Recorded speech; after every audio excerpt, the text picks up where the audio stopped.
wax still warm,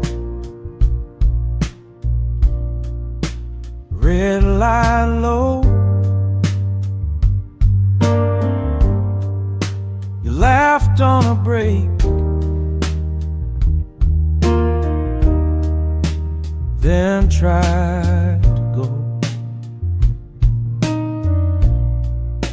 Notes on the table, coffee gone cold. You said their name once, then swallowed it whole. Who did gamers fall for? Tell me, was it a voice in the static haze? Someone hiding in the credits? Or a smile between the takes? Who did gamers fall for? Really? You keep dancing around the truth. All these shows inside the asylum, but there's just one ghost of you. Inside jokes across thin walls. You text at 3 a.m. about nothing at all. That one lost episode never made it, but you saved every draft. Like they might care. Who did gamers fall for? Tell me, was it the laugh you couldn't fake? Did a passing touch linger, just to be too late?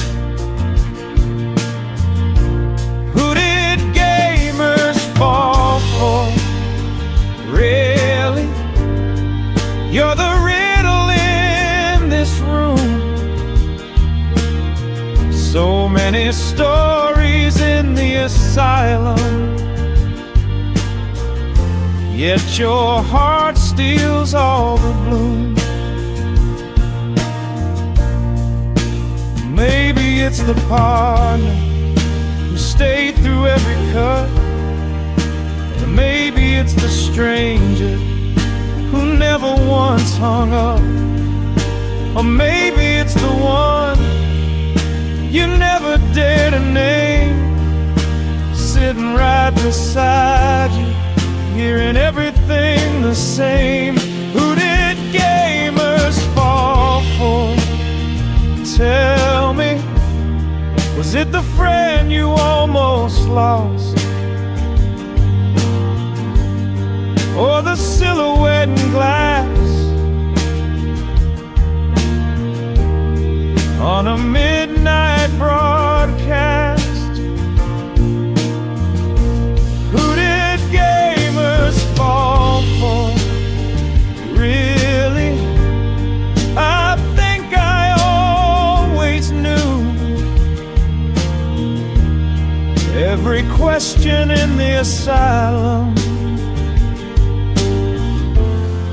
is just you chasing you.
little hiss in the air.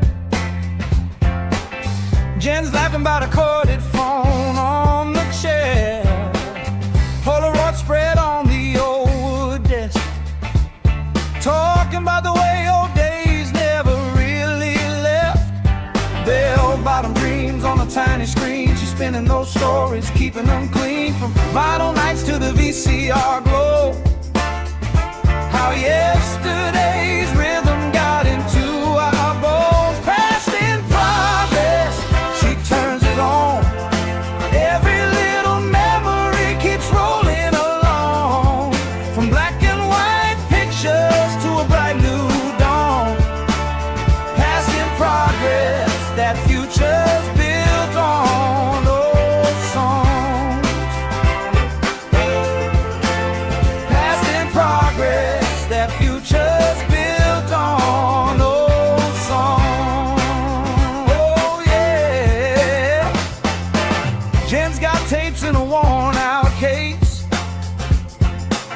mix of old headlines and homemade grapes, talking how a payphone shaped who we meet, how one small choice keeps echoing down the street. She'll take an old trend, spin it round twice, show how every throwback's really advice, how the old school joy and the hard-won truth keep lighting up the eyes of the restless youth. Past in progress, she turns it on. Every little memory keeps rolling along, from black and white pictures to a bright new dawn. Past in progress, that future's built on old songs. Yeah. Past in progress, that future's built on old songs. Hey. She says, look back, baby, just don't stay. Take what you need, then pave your way, from a cracked old record to a brand new day. The heart keeps beating the same old way. Past in progress, she turns it on. Every little memory keeps rolling along, from black and white pictures to a bright new dawn. Past in progress, that future's built on old songs. Past in progress, we're all just singing along. Yeah. Past in progress, that future's built on old songs.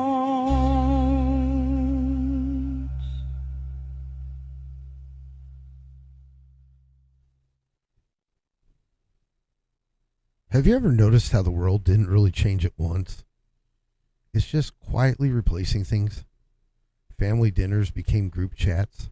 Saturday mornings became streaming queues.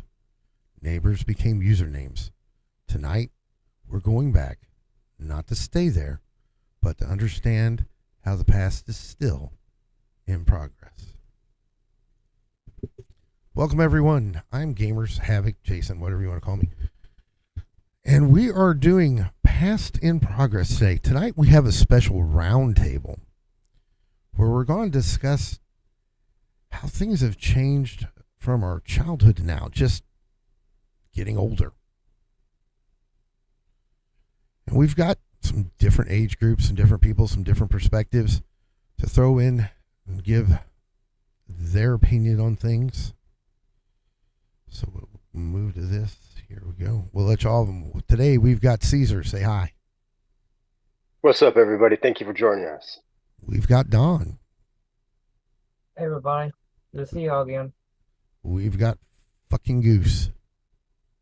What's up, everyone? We've got Jen. Hey everyone, good to see you guys came in. Okay. So, I guess let's start with family dynamics. The house we grew up in, right? So I think one of the main things about, when you're growing up, the thing that you look at and you're like, oh, that's a little bit different than what I'm used to now, is the dinner table. How people, because at one time the dinner table was a social place for the family. Everybody had busy lives and so forth, and that was the one place where everybody caught up, with each other. Because we didn't have cell phones, stuff like that. We just couldn't text and dog leash each other. Hello, Guilty. Hello, Princess of Guilty. How you doing? Hey, Guilty, thanks for joining us. So, let's talk about the differences at dinner. See, whenever I was young, Queen Dana, how are you doing? Whenever I was young, if you didn't set your butt down at that dinner table, you didn't eat. And that was period. And they expected you to, or my mom at least expected you to set your butt down and eat and wait till everybody was done and have a conversation. Whether you were interested in it or not, you were to participate. So, Caesar, what was the dinner table like when you were little? Interesting times. It was mixed. Not every single meal was at the dinner table. Most of them, but sometimes you sit there and watch the boob tube. But like what you're saying with the talking, we're all discussing what's going on in our lives. As parents do, they ask their children, what's going on in school, how you doing, and so no, that wasn't an important part growing up for me, being at the dinner table. It's like if you weren't there, you ain't eating. I had to pay attention to the whistle. Mom would give me a whistle. I had to go hop on the bike and get home quick. So, Jen, what was it like for you at dinner time with your family? My dinner time was when I got home from school, my homework came first, and then after I was done with my homework, then we would all sometimes sit at the dinner table with my parents, and then sometimes we would just eat in the living room, just watch your favorite TV show and talk about it. Now, if I was at my grandmother's, you had to sit at the table and you had to eat at the table until I got older. Goose. Yeah, growing up, it was a lot different.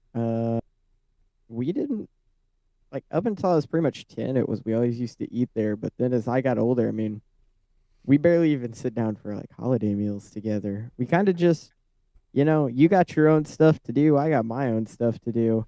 We sit down for holiday meals together. You're not allowed to leave during them. Last Thanksgiving we didn't. Yes, we did. Christmas we did. It was either Christmas or Thanksgiving, but we did both. Oh, I could have swore we did for one of them. Yeah. But yeah, we don't really eat together. You kind of just you go do your own thing. You eat in silence because we already all know what's going on with each other's lives. We're just struggling. What are we gonna talk about? College. I went to school and sat there and tried not to fall asleep while my physics teacher, with his very soothing, I don't even know what accent he has, but his voice, it's puts you to sleep and you fight to survive. Goose apparently doesn't remember the most recent holidays because all of them we sat together at the table. He whined because he was the only one that wasn't old enough to drink the wine. So he care. I like my sparkling grape. He drinks the sparkling grape juice like it's freaking water, and then complains because his stomach hurts. That's what happens. It's great. I love it. Yeah, and then he goes and he lays down. That's why he forgets things, because he disappears because he's busy in the bedroom belching and farting. So yeah, we're supposed to be honest here. Let's see. Let's see. Don. Mhm. How was your childhood dinners? Oh, where do I begin? Woo. Childhood was a different place and time than it was today. My parents were military parents, very strict. Always happened to be on time at the dinner table. Compared to my grandmother's place, I think I loved it there more than at home. Um, it was, you know, we when we ate dinner, we don't hardly talk a lot, but we tried to, make the best of what we had, and um, it's just back then. I still remember um, all the good talks that we had, even though I was younger, even though that I didn't really know when I was younger, especially as a child, not knowing, what they were talking about. I was just like, you know, nodding my head and all that. But uh, yeah, uh, it's just it was a different place and time. But when I went over to my grandma's house, it was heaven. It's a like every weekend I would go, and she would take me to this place called Sam's Club, and she would always take me to get like pizzas, hamburgers, or something like a treat. And that's something that I will never ever forget. It's I don't know, it's just now um things are just way different in a lot of ways that a lot of folks just may not understand.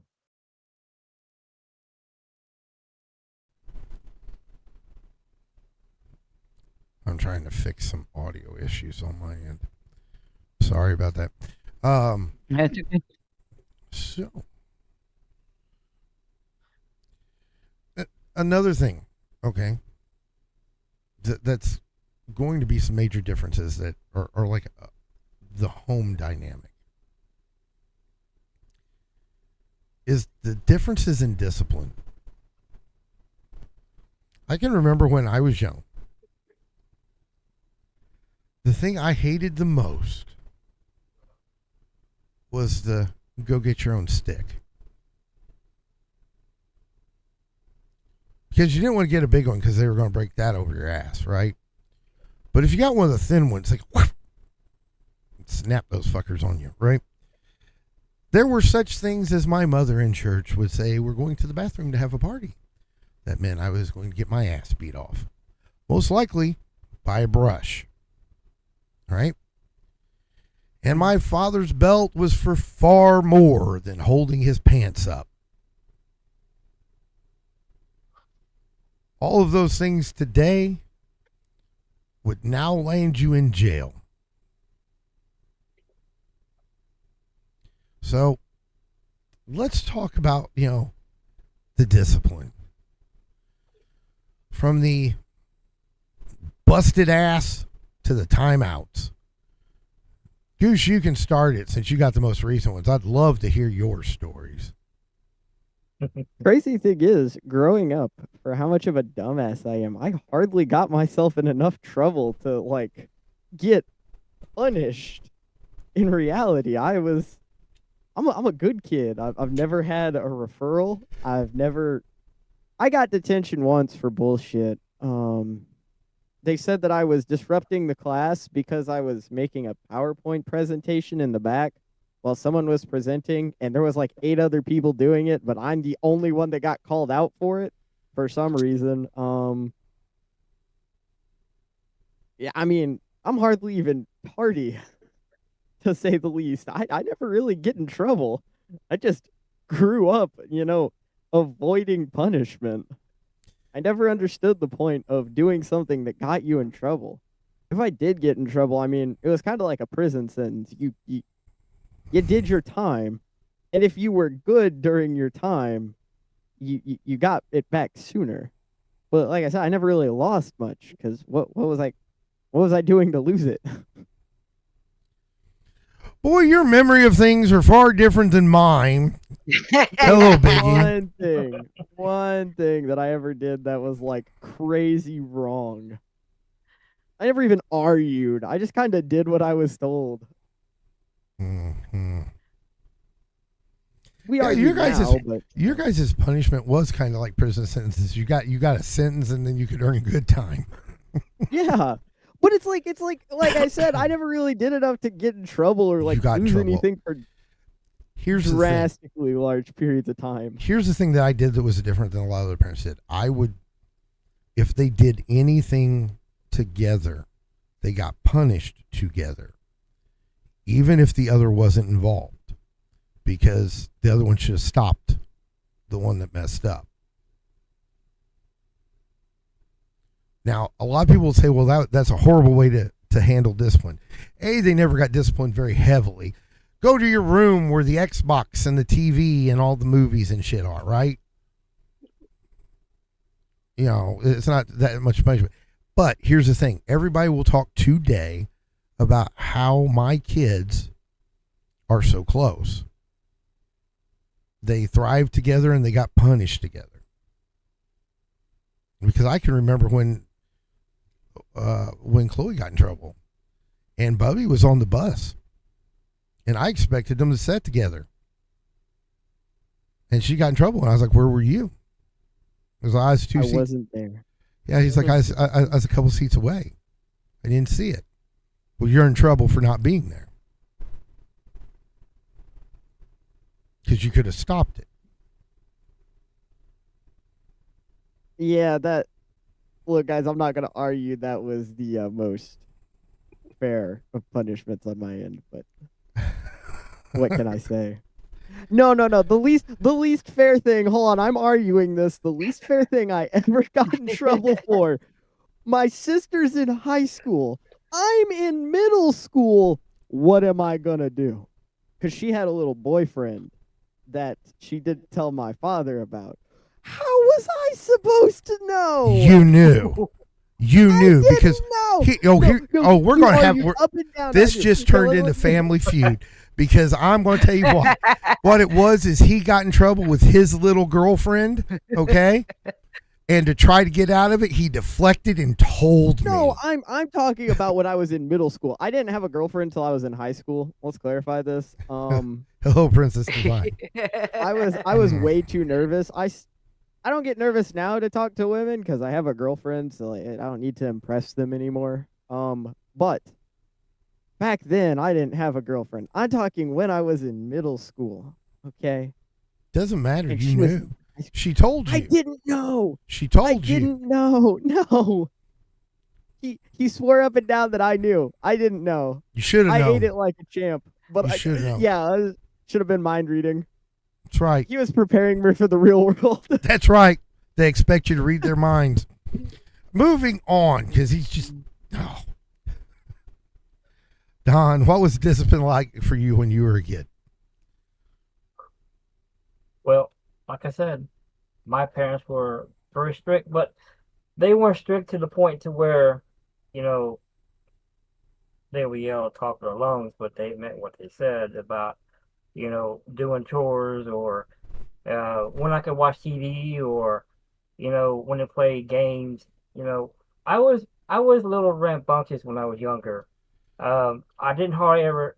Well, I won't say I never got in trouble in school, but if I ever acted up, I can hear my mom come up there just a mean look on her face. I knew I was gonna get when I got home. But my parents always meant well.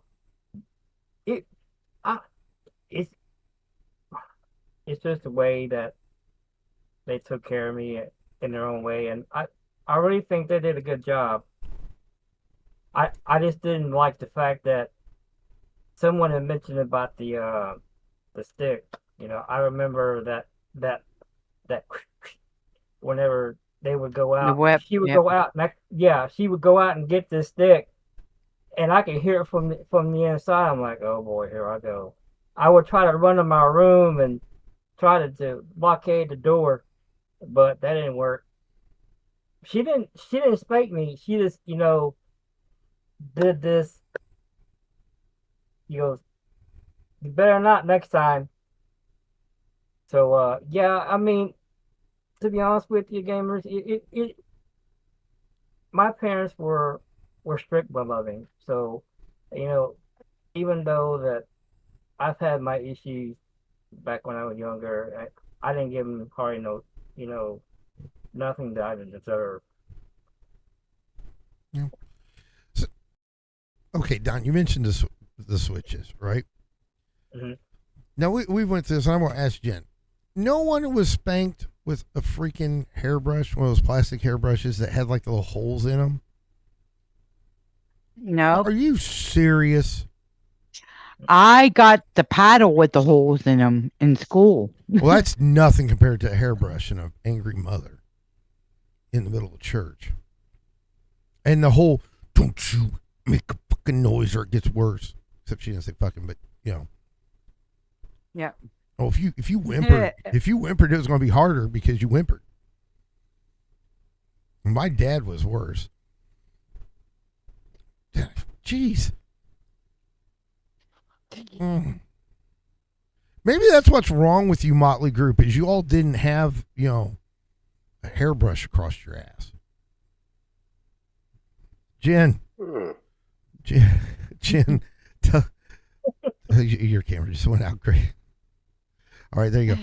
Jen, tell us about punishment when you were younger.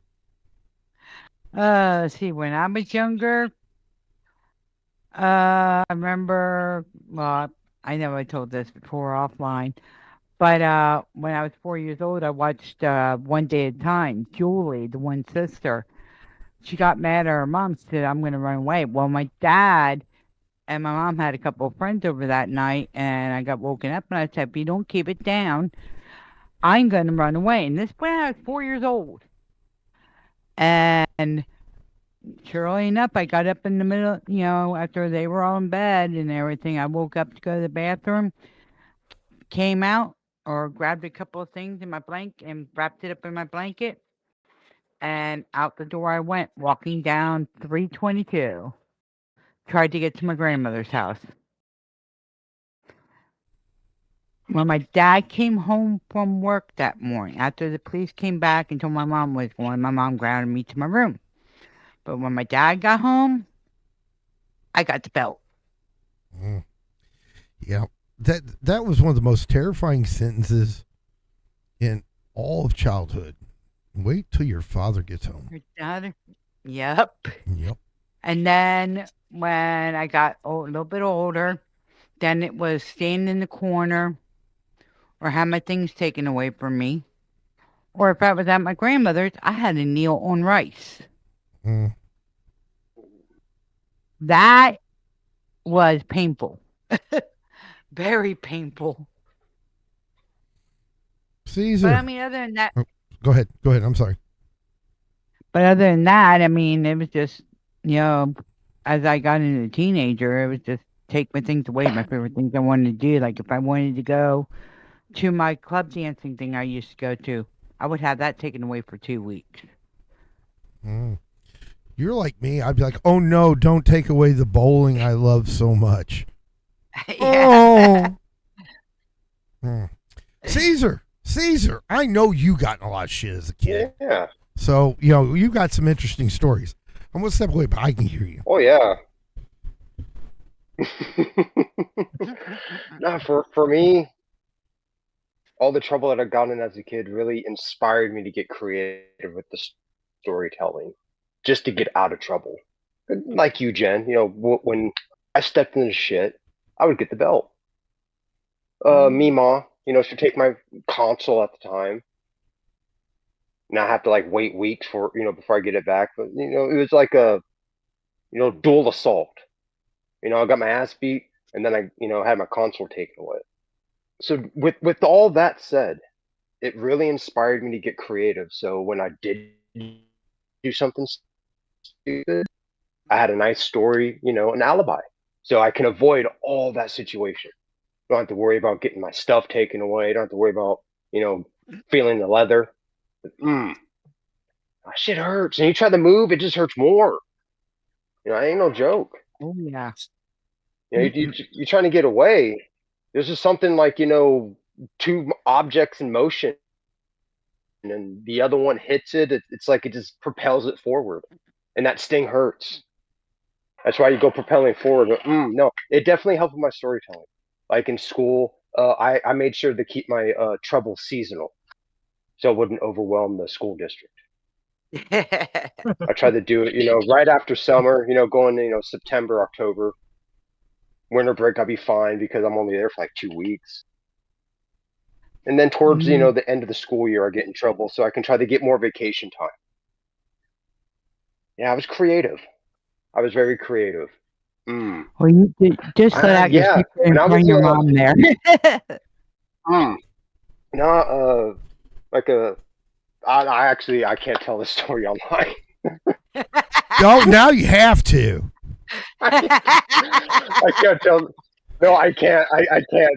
There's some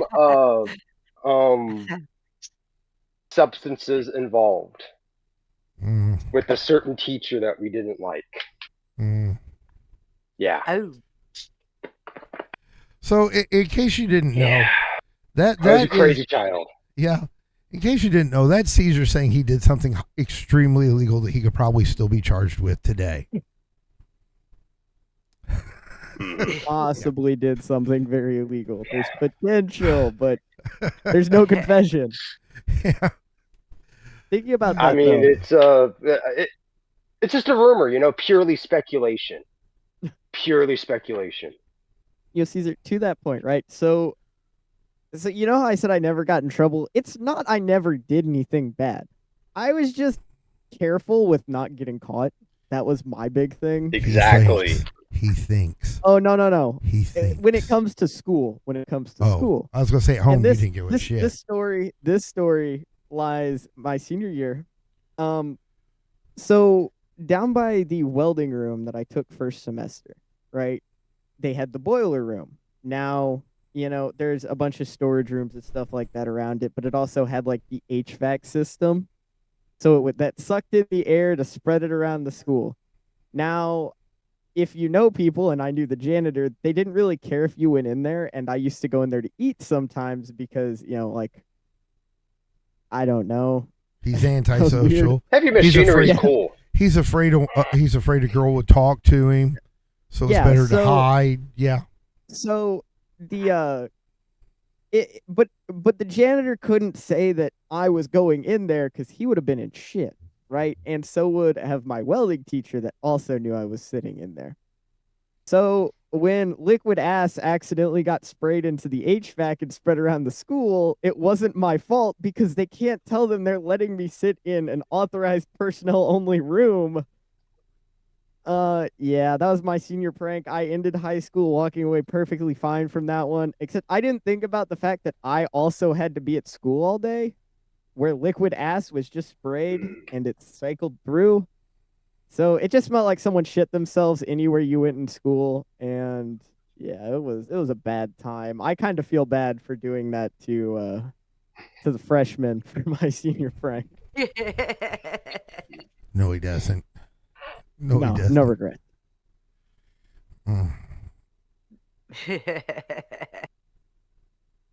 And ladies and gentlemen, just so you know, this was the cadet colonel of their pride and joy. This is the highest rank a student can get. It has equal privileges as the instructors. Of their pride and joy, of the high school's pride and joy. It's not their football team. It's not their baseball team. It's not their band. It's their Air Force JROTC. And he was the cadet colonel doing this. Like, well, what are they going to do? I didn't do anything illegal. I just made the school stinky. It already smelled like axe and swamp ass the entire time, so that's not my fault.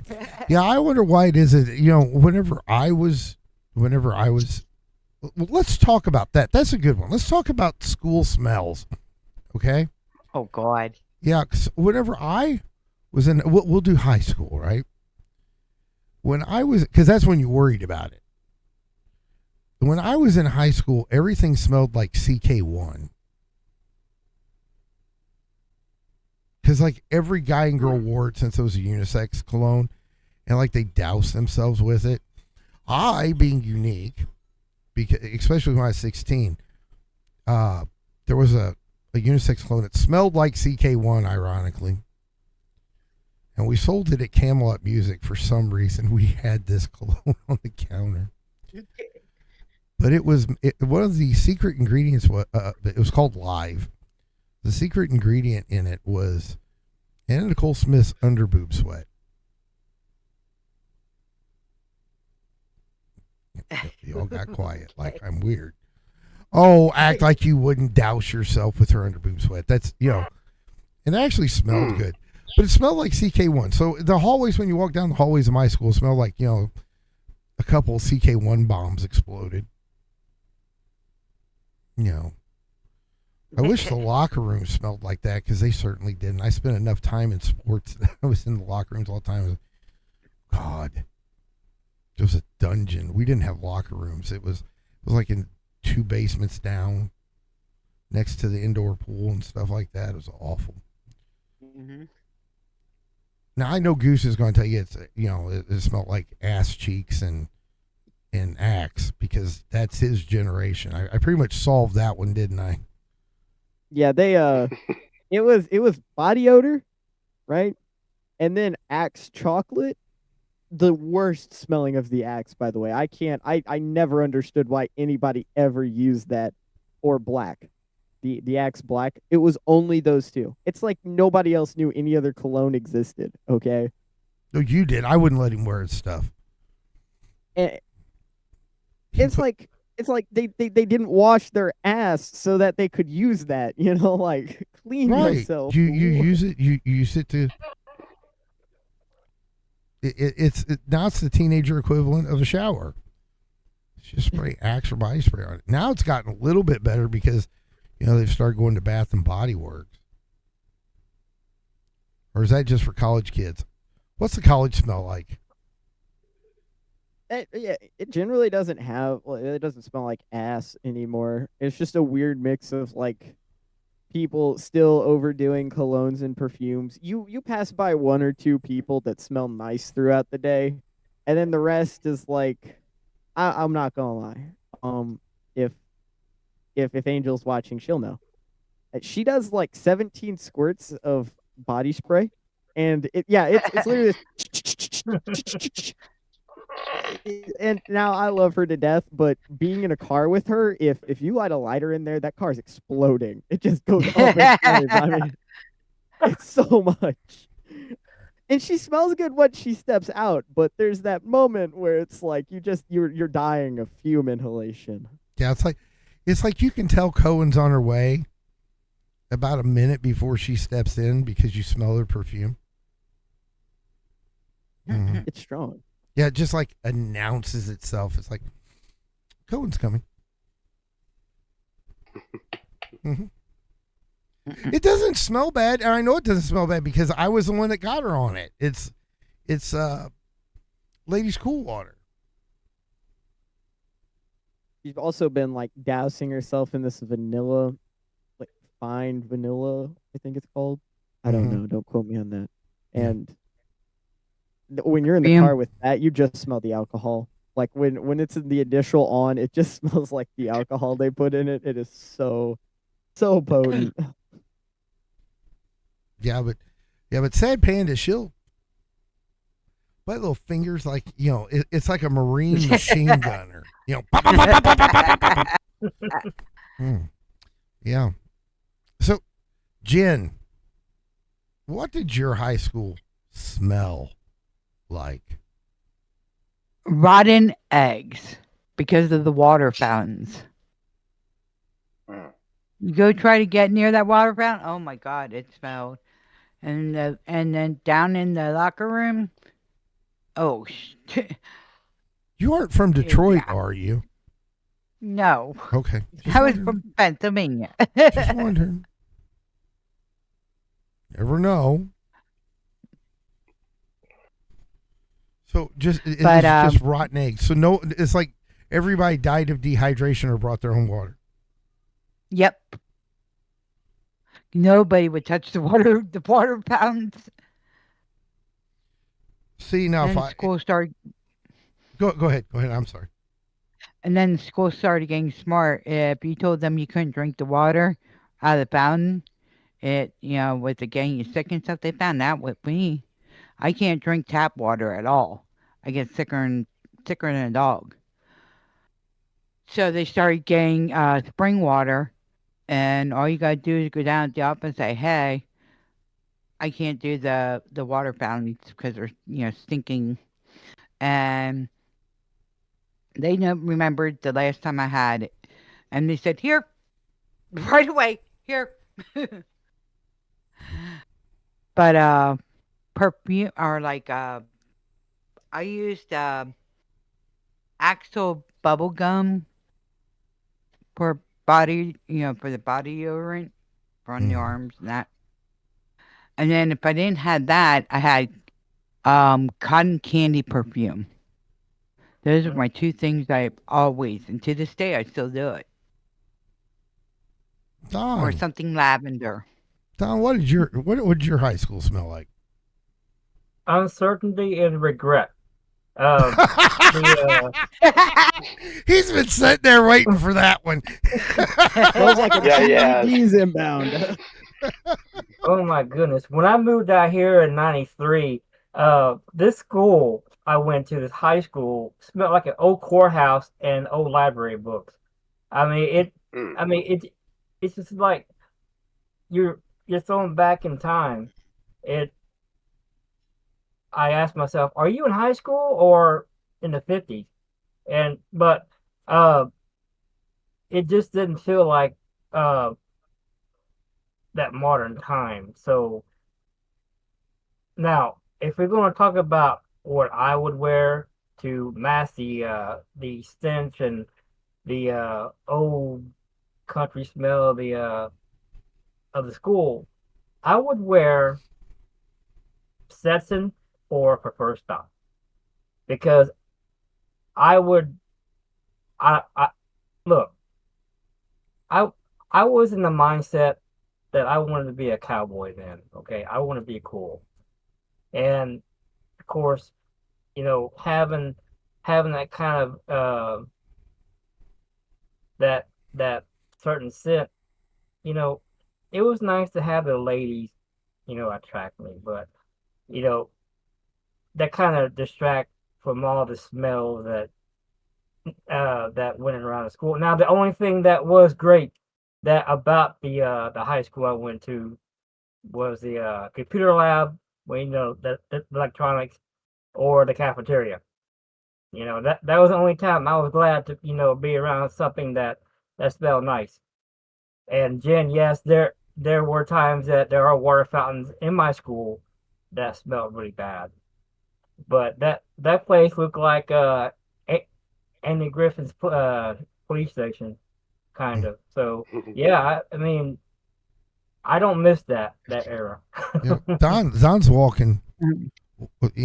Imagine 16-year-old Don walking down the high school hall. Got his cowboy boots, his snakeskin cowboy boots on. The tight leather jeans that, your Whoa, whoa, whoa! Wait, let me finish. Roper shirt. Whoa. Roper shirt that just screamed Brooks and Dunn. You're sitting there walking down there. I should have been a cowboy. Oh, wait, that's my memory. Never mind, Don. Shit, I'm throwing some shit on. Whoa. Nobody said I was wearing leather jeans, sir. No. I did no, say no. leather. I said tight jeans. What the? Oh. Don, Yeah, some the tight leather? Levi's. To go with those, alligators that you're having trouble keeping down. Having a Ric Flair moment at 16. Back then we were wearing brush popper shirts, also. So that was my kind of style. So yeah, where we lived that, we either had to look good or look stupid. Oh yeah, the thing is when my high school went through the country phase, right? I had like $300 Roper shirts. You couldn't tell if I wanted to be Brooks Dunn or Kix Brooks.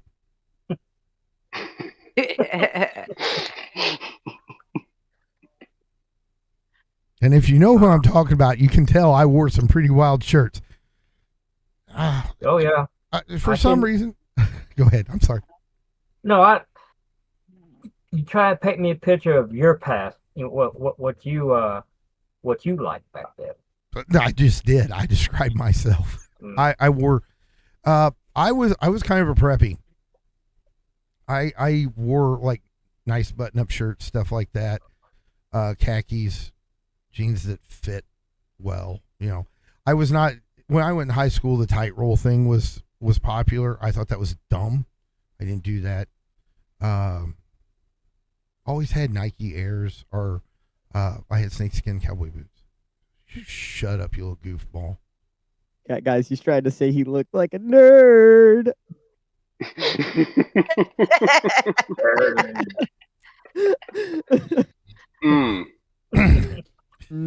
It's because he's got no couth, and no matter how hard I tried, he didn't end up with any home training at all. So look. For school, I'm wearing the exact same fit I would have on generally. I got the blue jeans on, and then hold on. Yep. The lactose tolerant shirt, okay, with the jets over and the explosion behind the cow. This is the fit, okay? This is how you attract people with like-minded desires, okay? You can't go looking like a nerd. I was a tomboy in school. Here's the thing. Being a preppy was not being a nerd, you doofus. Nerd. Yeah. What a nerd There would is a say. difference between a prep and a nerd. I guess that's nowadays. The preps are like the elite in the school. The nerds were like, C or B class because a lot of the preppies would either bribe or beat them up to do their homework. More beat up. Or act like, or yeah, you would be like, I mean, if you were in public, you would say their name and that was enough. Yeah. Yeah, exactly. Yeah, I've seen some of that back in my day. Yeah. And I was a jock, so. Mm-hmm. Yeah, I didn't really have a clique. I just kind of went. I was present at school. I hung out with the J-Rotzy. No. Wait. Hold on now. That was Chloe, wasn't it? Heinous. Yeah, this is a heinous threat against my character. Okay, I understand the level of degeneracy that goes on into the J-Rotzy. That was not me. I had like 2 friends in there, and I knew them prior. That's different. Yeah, that speaks a lot about you. Biggie, we'll get to that question. I Caesar, I imagine I know what high school smelled like for you, but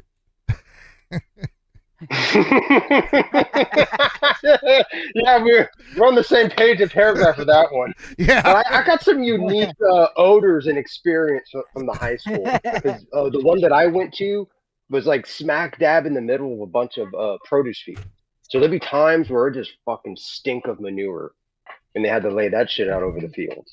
So it's like I might smell some Calvin Klein, some Armani. Like my personal favorite was Azzaro that I would wear. So you're going down the hallways, you get a whiff of different colognes, but then that manure just hits, just go right up the nose.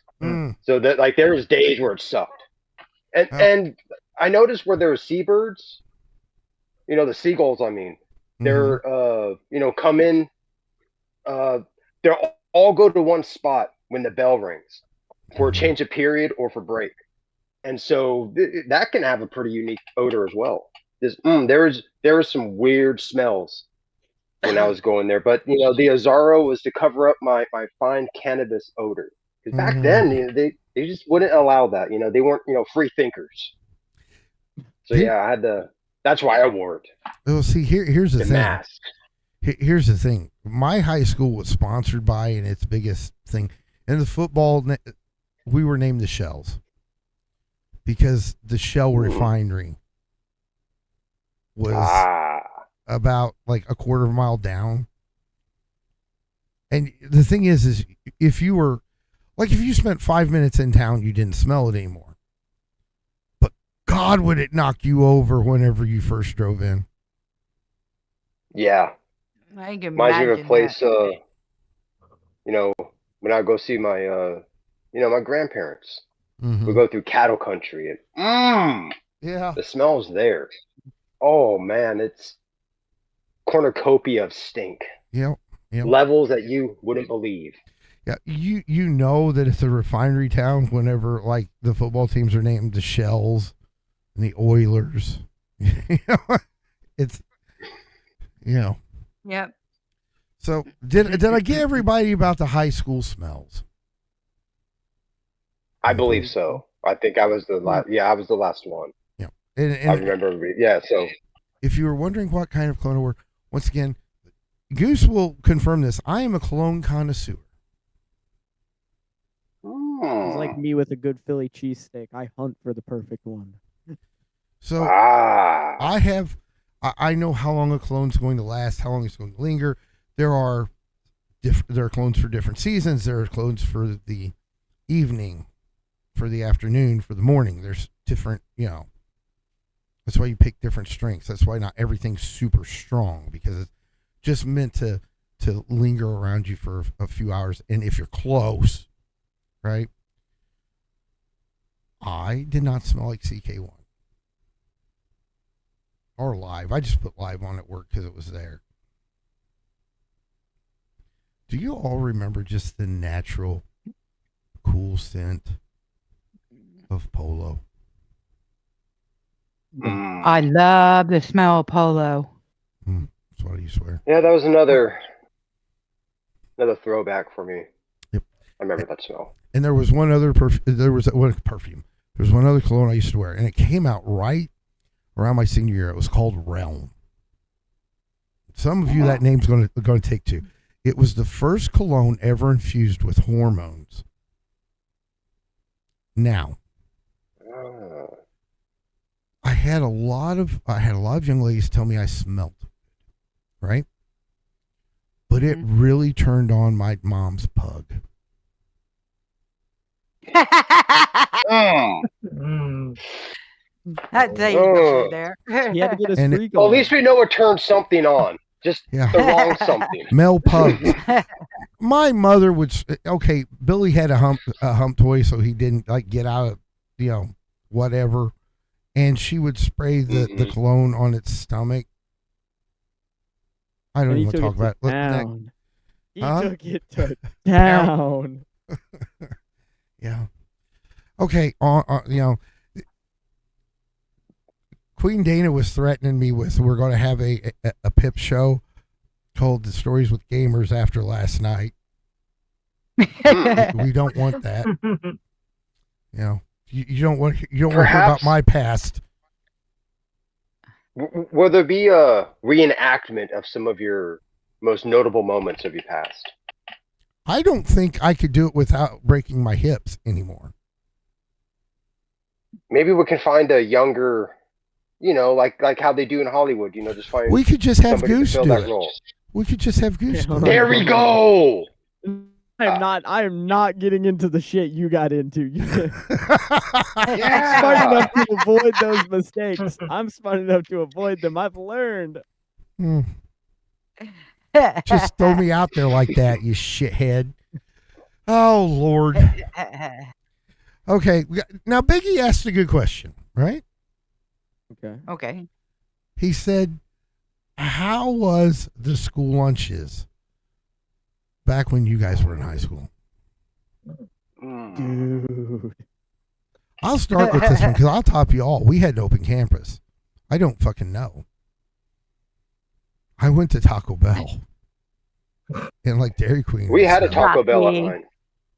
Well, we did too. They would come at certain days. But why would I stay there? I'm not a nerd. See, when I turned 16, my best friend's dad rebuilt old cars. He had like a 57 Chevy that won first place every time it was taken any place. So he had worked on them for years. He had bought a 68 Nova for Darren, and he had bought a 69 Chevelle for me. Mine was canary yellow with all leather interiors, mag wheels, positive rear end, 350, positive track. It was.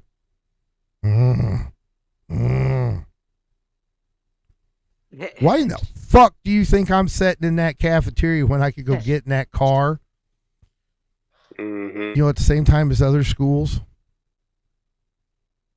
Because the stories about cheerleaders from Wood River didn't happen. There was no way that they could have met.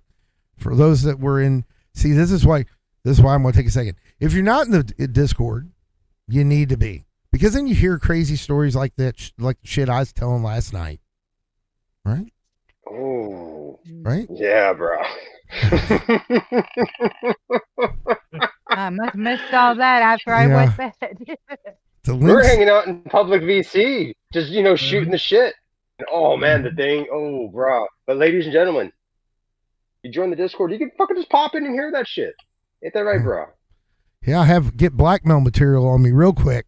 But yeah, the link to the Discord's pinned below. Every once in a while, you're going to see the bot mention it. Click on that, join. We'd love to have you. So yeah,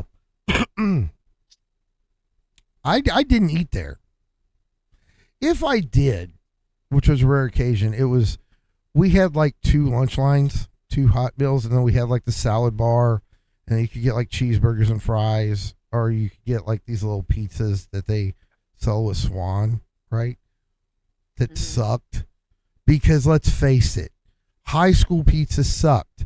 Grade school pizza, that square shit that they made on the big pans, that was the good shit. Yeah. Okay. High school lunches just went to shit. They're like, you need calories, eat, go away. And they give you too much selection. You sit there. But by the time, you got through the line, lunch was over, because you'd have, those girls are sitting there, do I want ranch on my salad? Just to fucking buy lettuce and nothing else. Oh, you're not. Oh, Big E, you're causing nightmares, brother. He says, Big E says the worst lunch for me was the pork patty on a bun. Yeah. And why did every menu? Oh, yeah. Yeah. Why did every menu have to have on a bun? Because it was like, we're going to serve hot dogs. Today is hot dog on a bun. Well, what were you just going to give me a freaking hot dog without a bun before? Yeah. Mm-hmm. Raw dog, a wet, cold, slimy hot dog. Yeah. Cheeseburger on bun. It's for the stupid people, that they come from a home where they have they never have things that match. Like in Friday, no, you have peanut butter, but you ain't got no fucking jelly. Mm. You got hamburger, but you ain't got no cheese. Peanut butter. And so it's like, it's for those households, yeah. to where, they know what they're getting. And did you ever notice that there was never bread? There was always just buns. It's so they could charge you extra, because they knew that if they said you were getting a cheeseburger, you'd expect like that $1.29 McDonald's kind of value, right? But when they say on a bun, you're paying more. No, we never had. When I was back in school, we never had the buns. We always did something with the bread, where they had it that it turned. You had it sideways, and then they put the hot dog or cheese in it, and that's your bun. It's off a regular bread. Okay, so we found the one school that didn't do with bun. That was Jen's. Don, tell us about your lunches in high school. How were they? Well, we didn't. We certainly didn't have what they build now.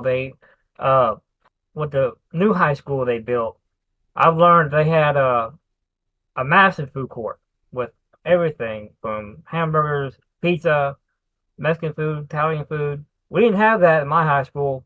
The only thing we had was one side of the section of the school was where they serve snacks or chicken strips, hamburgers.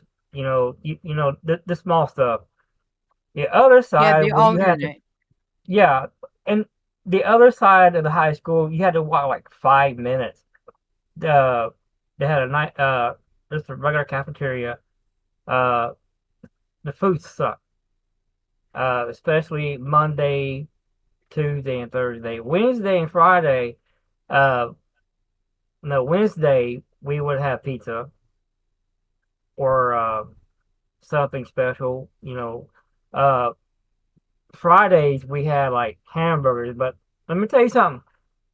I don't know how to, where to get that beef from, but there's some days that that burger just didn't taste right. Uh, the worst ever food that they ever cooked was, I kid you not, tuna casserole one day. That was, Yes. oh my Mm. God. Awful. And you can smell it before you go into the cafeteria. I kid you not. It was horrid. Uh, Mm. I always wished and hoped that Friday would come along because that was the best stuff.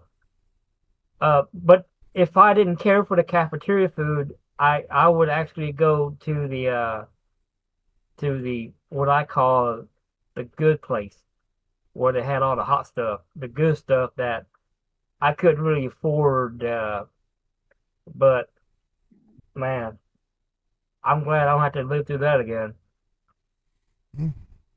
Well, I want to interject here with something too. Because we're talking about lunches. I want to go to one. This person right here used to like grade school oatmeal, like he lived for it. Grade school oatmeal was it was not the same that they have that they used to have. Okay, he's totally misrepresenting me. You got to No, let no. Caesar go first because I have the most epic lunch, Well, unfortunately. before I call Caesar, I just want to say the most disgusting thing that I've ever seen in a lunchroom of any kind, grade school, high school, whatever. It was whenever they would try to make broccoli and cheese. Okay, Oh. because when they Well, spooned it on the plate, it looked like a frog that had been ran over. No, that's the worst thing. That's just so nasty. Yep. mm-mm. Caesar, tell us what you got your munchie on with Oh, in the lunchroom. we had a Taco Bell at the high school I went to. So, Taco Bell just sent all the ingredients. The questionable lunch ladies would prepare it to the best of their ability, and I'll come back with the munchies. That's exactly where I go first. Go to Taco Bell, unless it was chicken nugget days. Those nugget bags were good. I'll bring extra money so I could have some for the bus ride home. Maybe if I'm out, gallivanting around with some pals, I got some munchies on hand in my pocket. Keep my strength up. Yeah, Mm. I can talk about chicken nuggets. Those are my things in school. Because like what you're saying, gamers, with the pizza, yeah, there was a local joint that was doing the mini pizzas, Mm-hmm. elementary square pizza. That shit was good. The small round ones, no, throw that shit out. Make it a paperweight. Yep. Now, see, another thing too that we had a place called the Cone Barn. It was about a half a block away from the school. And a lot of kids went there, especially if they didn't have cars, and they sold the square pizza that wasn't those swan pizza things. They were made right and with fries and stuff like that. Here's the thing. I used to have a hustle during lunch because for some reason people were afraid to walk a block and a half. You remember that really hard, nasty bubble gum? I can't think of what it's called. Like you're breaking teeth before you get it soft enough to chew. Bazooka. King Bubble? It may have Oh, been. Bazooka. Yeah, you're right on that. Right. Yeah. Yeah, I Okay. agree with that too. So Bazooka. they were like a penny for a piece, right? So I'd buy a bag of them. And by the time I walked back, I was selling them for 50 cents a piece, and they were gone. I was an entrepreneurial little shit. I think I got everybody on their lunches. Then I used to work at a place called Farm You Fresh. forgot me. Yeah. You forgot me. Where we collected Teenage Mutant Ninja Turtle cards, and then we traded them in Spanish class. Yep. Go ahead, Goose. All right. Let us take a moment to thank Michelin Man Michelle Obama for getting me free lunch, therefore providing me with 6 lanes to choose from for what I wanted for lunch. We had pizza, burgers, chicken sandwiches. We had hot lunches, cold lunches, a salad bar. We had places come in that the like Dairy Queen was right down the road. We had all that shit. We set up fundraisers for everything. And now look, I can't flirt to save my life, but be damned I didn't try whenever they had those fundraisers up to get free things. Okay. I was getting cookies and milkshakes and all that shit free. I was putting in the effort for that. But dude, we had nachos on Thursdays, tacos every Tuesday. We stacked lunches, man. And yeah, sometimes it was pretty ass. Like when they brought in like those milk cartons they had of those tiny little chocolate carton milks. It was all expired to the point that it was coming out in chunks. Ooh. So, of course, my buddy Braden and I took one from the cafeteria and set it out in the sun when it was like 90 degrees and watched it explode the next day because Oh, all the heat built up inside it. And so we had a little pavilion where around where they would have the kids wait for the school bus to come and pick them up. Mhm. And so we just set it out there and no one messed with it because it was expired and it was expanding. It was just growing by the minute. And we were in class for like electrical networking or something like that, just watching outside, and it finally popped. It was the greatest thing we ever saw. We were laughing our asses off about that. But that was like the only bad thing about my lunch was sometimes the milk came in like pre-expired. There was nothing wrong with my lunch. Y'all, it must have sucked to have to go buy Taco Bell. I got a free slice of pizza when I wanted it. Yeah. I'll never drink milk again. So here's what'll stop you from drinking milk. Go look up how much blood and pus is allowed to be in it. Oh, I know. It won't Oh, stop me. I'm a no. chocolate milk God. connoisseur. Oh God, come on, man. No, I'm serious. Know what you're drinking. So That's Big- what puts hair on your chest, ladies and gentlemen. yeah. So Blood and pus. here's the thing. Biggie said that his best lunch was spicy chicken patty or the chicken fajita. Yeah, the chicken fajitas at my school weren't that bad. Mm. So and then he asked if we had the Good Humor ice cream freezer in the lunchroom. We'll get on that. We'll get on the treats and the vending machines. I don't think schools have them now, but whenever I was in high school, I knew kids that ate from them. So, We have. but what we're going to do is we're going to take a 2-minute break. Allow everybody a chance to stand up, stretch, go to the bathroom, whatever they need to do. And we'll be back right after this.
And we're back. Oh, jeez. Okay. Oh, well. Leave it to Caesar for me to say we're back, and he just over the place. Okay. Yeah, my smoke break took a little Back in longer. time. Sorry about that, ladies and gentlemen. Yeah. So, all right. So Biggie was asking about. Well, before I do that. Okay. Tomorrow, give me a time, folks. Is it 6 o'clock Eastern Standard Time? Yeah, 6 o'clock Eastern. We get to send him into a Yeah, pool me. of blue peeps, Yep, and then we're going to turn him Got into Papa everything. Smurf. exactly. Yeah, it's Mm-hmm. it's gonna be trials and tribulations for your boy Caesar over here. I'm gonna need all you Caesarites out there to lend me your strength. He keeps making up words. Why do you keep making up words? It's The fun. cesarean. He's trying to make his own fans. It's weird. Yeah, You gotta have the No. cesareans. yeah. I gotta have the Caesarian, people giving me their strength. Like I'm like Goku that needs to do that fucking spirit bomb, Mm, and he has those specials. mm. He only does that in the specials. Yeah, I lend could me your give strength, all of Caesarites. I could give you all fan names. The Asylum could have the Psychos. Jen could have the Gentiles. Don, you can call his fellow bald eagles the Baldies, and there you go. We have them. We have the fan names. Shut up.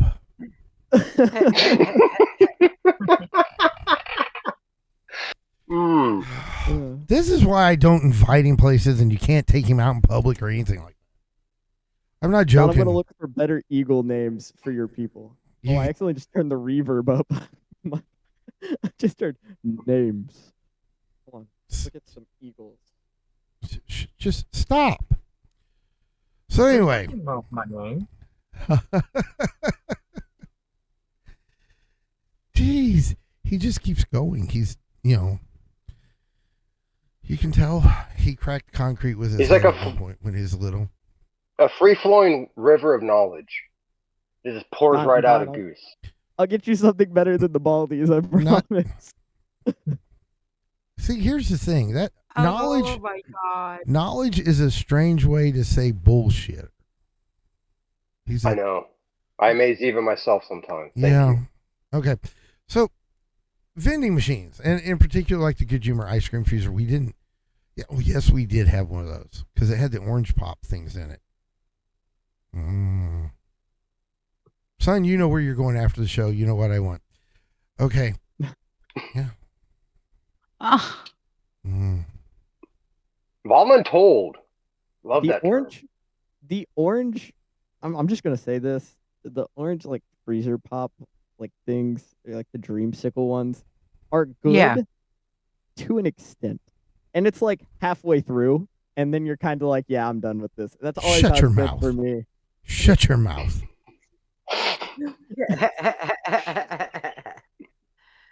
Such Neapolitan blasphemy. ice creams is what the peak is. Yeah, now my high school, we actually had people that ate their lunch out of it. It's like they would get chips and a soda and stuff like that. High, so we had the girls that would sit and spend 15 minutes thinking about salad dressing that they weren't going to get, and they'd order croutons on it, but God forbid they put more than 2.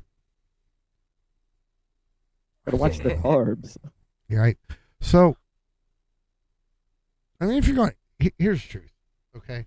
If you're going to eat a salad and that junk is not dipped or like soaked in dressing, why are you eating it? Right?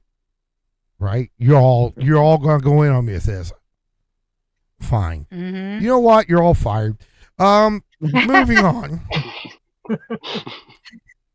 So yeah, Thousand Island is the only correct answer, by yeah. the way. So Thank you, Goose. we had all these vending machines and stuff like that. We had a hallway. They couldn't be in the cafeteria room because the school said it was direct competition. And then, like I said, we had in the cafeteria did have those lines, and then over here, it would be like Taco Bell would come in for a day, McDonald's would come in for a day, whatever, right? They had their own little place where they set up, and then they'd send their employees over. So, but yeah, we did. We had kids. Thank you, Stephen, for the subscription. We appreciate it. Thank you, Stephen. Thanks for joining Yeah, up. thank you. So what, like, the vending machines had everything though. And back in my day, they actually had, like energy drinks. Like there were Dynamite and Jolt. There wasn't, Monster and stuff like that. But I don't think they can have that anymore. Mm-mm. Well, they do. I think it's pretty restrictive now. Because over here, well. Surge was popular. Goose is saying they have it over there. Yeah, that's why he joined the military, to become an E4 and stop. Because if you ever want a specialist from the Army, you go near the energy drink machine, because that's where they hang out. Yep, Or a the- GNC. You'll find someone from the military in there. Yeah. I'm talking about on base. If you ever want an E4, if you ever want to pull one of the mafia out, you go to where they're selling energy drinks or the smoking areas. Or Pizza Hut. That's also the big one. You will always find an E4 inside of a Pizza Hut. And for those that don't know about E4s are plausible deniability and war crime, creators and experimenters, because it's not a war crime the first time. That's their motto. It is the pay grade right before you become an NCO, before you become a sergeant. It is the last place that you're not responsible for everyone, right? So what sergeants do is when they want something done but they can't do it themselves, they go get their E4s to do it. The E4s go do the dirty work, and then the sergeants cover for them. That's why they're the E4 mafia. But it's not supposed to exist, is it, son? I have no clue what you're talking about. Yeah. He has no idea. Uh-huh. He has no idea that the emblem for his specialist is called a sham shield for a reason. Never heard of that. Yeah. Oh, I've got videos of him walking around going, "Yeah, I'm the Shamurai." Look at him laugh. He knows he's done it. Yeah. And shamming, if you don't know what that is in the military, that's purposely not doing anything. So, It's shitbagging, but proficiently. So yeah, being a proficient shitbag. And this one right here is probably about the best shitbag I know. He's a shitbag of shitbags. I trained him right. It's all just in where you hide. Yep. So, okay, Jen, did you guys have vending machines in your school way back when? Did they have anything? Did you guys even have quarters? Yeah, we had in high school we had vendor machines when I was in my junior year. They finally got them in. You had your sodas and stuff, and then they had another vending machine that had your snacks like Twizzlers or anything like that, chips and. Dang, they had Twizzlers. Okay. Mm-hmm. You learn something new every day. Caesar, what about you? I know you ate from vending machines. Believe it or not, I didn't. Oh, you didn't? No, that shocks me. I was fiscally conservative back then. I had the budget, what money I did have, so I be able to procure the things that I wanted. Mm-hmm. So I went down to the liquor store because the vending machines at the school, to me, they were a little high price because I was able to find the same thing just a bit cheaper. So I gave them my patronage. let me just reiterate what was said, okay? While he was in high school, he went to the liquor store Yeah. to get his lunch. They sold munchies. You know, they had chips and candy and soda. Mm-hmm. You know, all that fancy stuff. Mm-hmm. Yeah. Go ahead, Caesar. I'm sorry. And then a bottle of Don Perignon to wash it down, you know? Yeah. Unfortunately, no. The only thing I was able to buy was a nice pack of cigarettes. Now, see, once again, I'm going to Get my reiterate. tobacco. Let's reiterate buy. You're right. You know, Because there had to be friends I that did. just, you know, did with bottles of alcohol what you did with controllers and AIT. Shoved them up Probably. my ass. I told you all. See, everybody thought I was joking about. Everybody thought I was joking about that. I told the story about this. Everybody thought I was joking about that. What did you do with controllers and AIT? Look, it's definitely an over embellishment. I was not shoving a whole controller up my prison pocket. Okay. But I did take it out of the box and set it in the back of my waistband. Because they used to take like metal detectors to you, but they never checked your back. So if you kind of just like arched your hips forward, it looked normal. And they didn't check it. So I was gaming. I had to get my game on. I can't play keyboard and mouse to save my life. Plus, that would have been harder to procure and shove in my ass. So, you know, Yeah. I had to get a controller. Interesting. We were wondering. That's military life for you folks. So okay, I got Caesar. I got Jen. Don. How about you? Did you enjoy those? Did you get ice cream and stuff like that? Well, before I begin, Caesar, that was a good one. I appreciate the laugh, buddy. Thanks, bro. Before I moved from the big city, there was a lot of vending machines, in the middle school. But when I moved out in the country back in '93, my high school didn't have any vending machines. The only thing that we had was like little snack rooms that had cold drinks, ice cream, and whatnot. They did not bring vending machines until '97 before I graduated. So at that time, you know, a lot of us didn't have any, you know, any good choices because none of us could ever go to the store. You know, like you know, most kids, you know, in different towns, we didn't have the luxury unless you had a vehicle with you, which I did not. You know, the store was like a couple miles away, but I always made sure I had, you know, a few extra dollars or something like that. Because granted, I'm gonna tell you honestly, the snacks that we had at our school was a little bit more expensive than what you would get from a vending machine. I kid you not. But you know, we you know made the best of what we had, and that was good enough for us. Okay, I've got one quick story, and then we'll move on with it because this is weird. And I saw it. I've had a buddy. He is still my buddy. We became friends in preschool. Every day that I have known him, from preschool to the day we graduated, he always had an apple, a little bag of Pringles chips, and a peanut butter and jelly sandwich.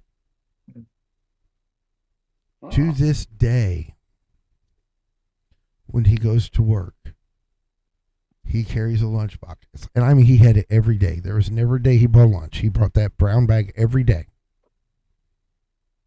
He is still eating a peanut butter and jelly sandwich every day. Oh, Now, dedication.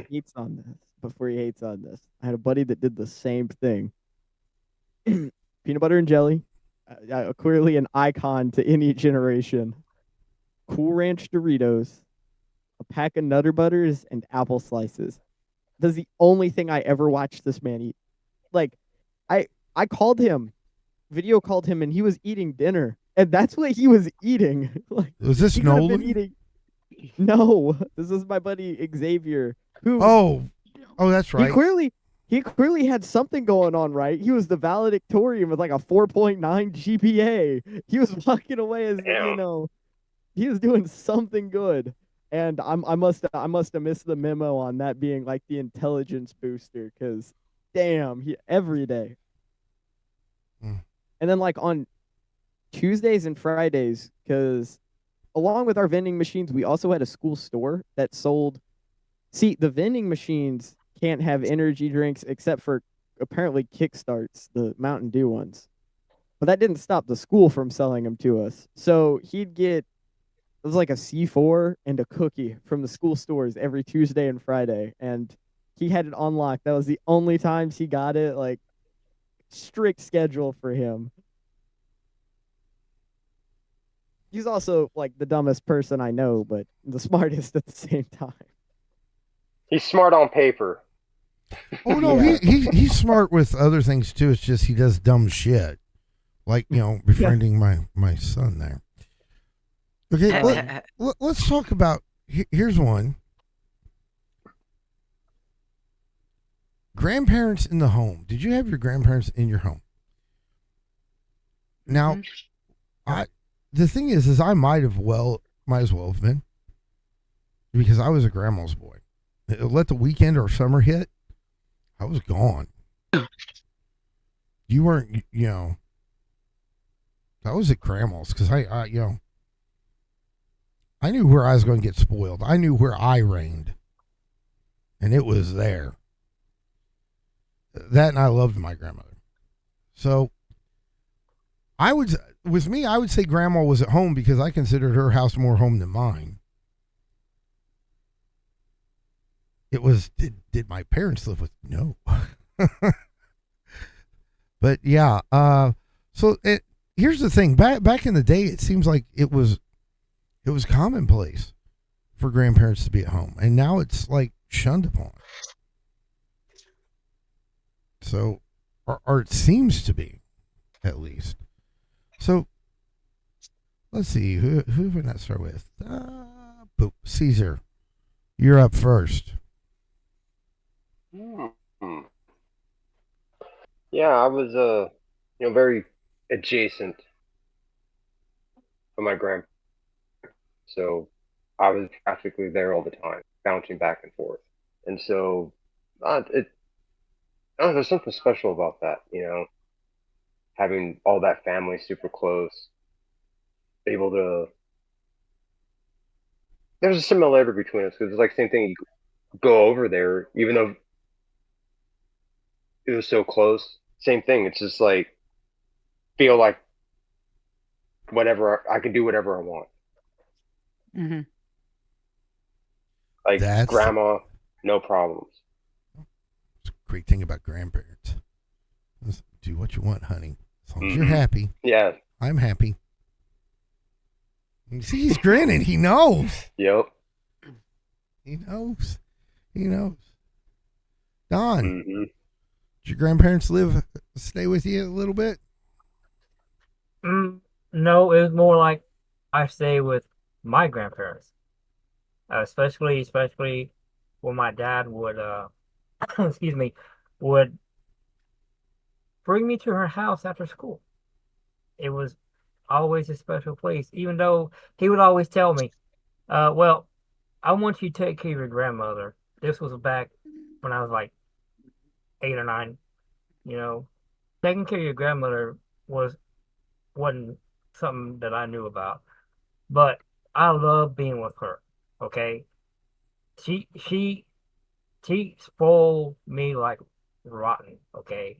Uh she lived in an apartment. My grandmother she was reserved, okay. When my grandfather died, she pretty much a widow and she didn't have nobody. So my dad would pick me up from school, drop me off, and my grandmother, she had all the snacks that I wanted. Either be pizza, corn dogs, anything, even cable TV. she didn't care what I did. Even she allowed me to go swimming anytime I went over. So that was like heaven to me. So no, she never stayed with us. It was more like, you know, hey Don, my dad say, go stay with your grandmother for a couple of days, and like during the weekend, we would just like, no matter what we did, we have a good time. She would cook up something. She would make the best meals that a boy could ever, that I wish that I still had, but she was the sweetest thing ever, and I wish she was still here today. So I have a lot of fond memories with her.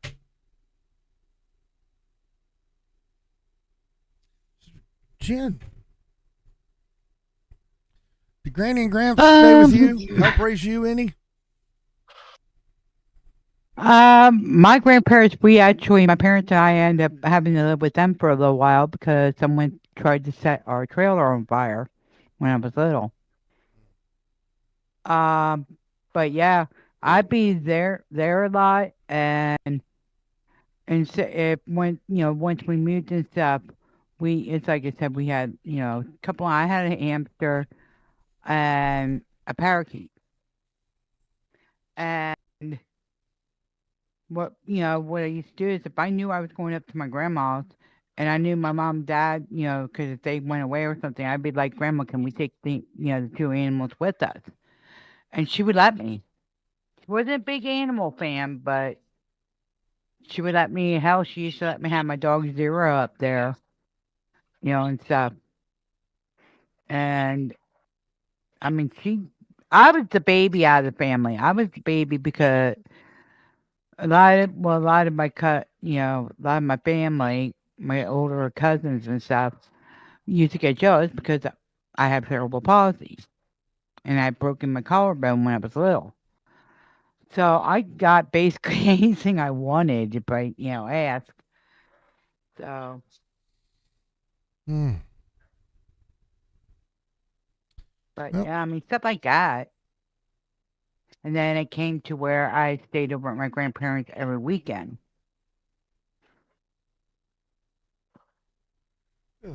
excuse me. So, Yep. excuse. Yep. Oh, what my grand So, my but it was, go ahead. I'm sorry. I said it was fun. I mean, we did a lot of stuff. I mean, we went camping, fishing. Me and my grandfather used to walk down to Staver's Dam and go fishing down there. Um, Middle of the night, my grandfather had me sneak out with him. Well, he would go out, but had me sneak with him, and he would have me help catch night crawlers. Mm. Stuff like that. And then my grandma would get mad at him. If I had school like the next day, if I was staying there during the week and I had school the next day, ooh, my grandmother would put my grandfather in place, Mm. or try to at least. So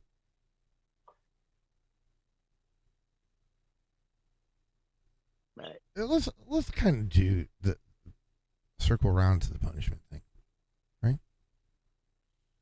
okay.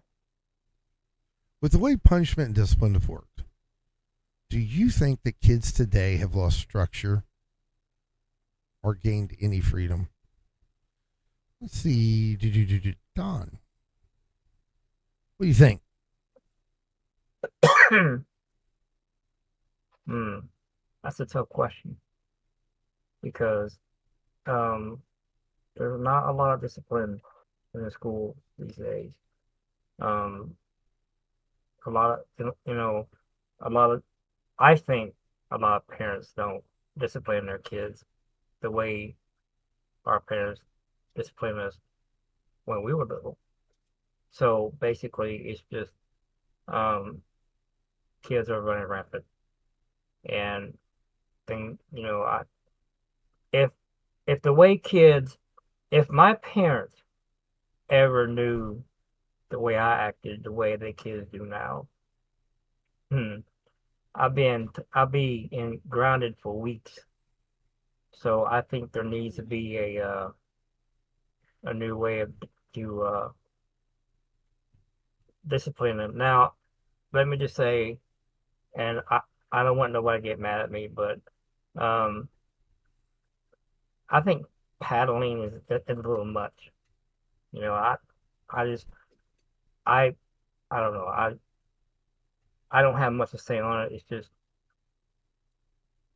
kids today just got it too easily. Well, So that's all I gotta say on that one. let's whip on over to Jen. Jen, do you think It's a kids very today have lost structure or gained freedom? they lost a lot of structure because of the fact now, as soon as you get even just a little, it could look like they're getting smacked or, whatever. Now they're complaining. Now the kids are complaining to the teachers or whatever. Oh, my parents yelled at me. So automatically they want to call CBS or, CPS or DHS, whatever you want to call it now. And they took and basically they're trying to take over the parents' discipline and stuff. Now, when my kid was growing up, he had things taken away, or he was grounded, or had to stay in the corner when he was little. Now, you can hardly do that. Mm-hmm. And the CPS, they go after the parents that aren't doing anything to their kids wrong, and they take them away for no reason. But yeah, they're missing a lot of the structure. The structure's gone because I look at the kids nowadays and I see how they're rude. Some of them are really rude. They don't have no respect for their elders, nothing. It's like, oh my God, what happened to that? You can, I mean, I sit there and I shake my head. I was like, if I did any of that stuff, my butt would be red and I wouldn't be able to sit for weeks. Or my knees be bleeding from the rice. Mm. So, okay, Caesar, what do you think about kids? Did they lose structure and gain freedom, or gain freedom? Either one. Mm. They lost. You know, they have no structure, and when you think about it, it's just what they're being told what freedom is Mm-hmm. because they lack the structure. Yeah. And even to a degree, they're missing out on critical training to hone in on your storytelling abilities to get out of trouble, be creative on the fly. So you show up to school late, you're able to bullshit your way out of it. Yeah. Without that, having that weight on your shoulders, some kids are Mm-hmm. really lacking. They're missing out on structure and building some questionable skills.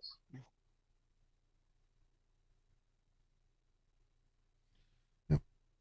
Hello, Devin. How you doing? Let's Hi, see. Devin. So, bro, This is certain to be a bad take. Go ahead, Goose. So, as the generation that's grown up with it, I will argue, yes, kids have little to no structure nowadays. I mean, I think it's a great example of for lack of better terms, culling the herd and letting natural selection take its course. Um, However, I will argue that the changes, I don't think it's given more freedom. I just feel like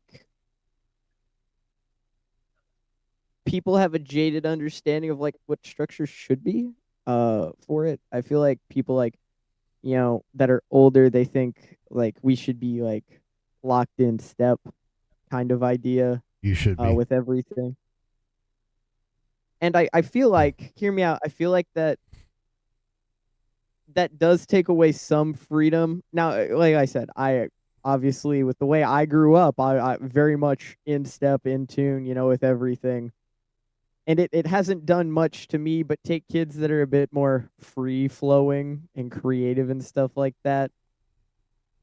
It takes away that, like, I feel like older generations kind of lose self identity in punishment, because getting in trouble for like random expressions of self, and newer kids don't get that. But I feel like it went from just one extreme to the other instead of like a gradual change where we understand there's some expression that shouldn't be, to absolutely none to that. It should be you're free to express yourself, and don't get punished for having ADHD anymore, to you can just be a flaming jackass, and the principals and that are going to love you because they see you all the time. Like, that's just a bad change, I feel like. So yeah, we've lost structure, we gained a little bit of freedom, but I feel like it's that little bit became too much to just be dumbasses, if that makes sense. Mm. It does make sense. Mm-hmm. Now, here is my take on it all. They've completely lost structure. And the reason they've completely lost structure, here, I'll go on a little diatribe on this one. Okay? The reason that they've lost structure is because the schools, stuff popping up, is because the school thinks that they know more than the parent does. I've had this conversation with the school board. I sat and told the school board that they're tools and I am the architect. Schools now have the ability to act as the parent for the child in every state.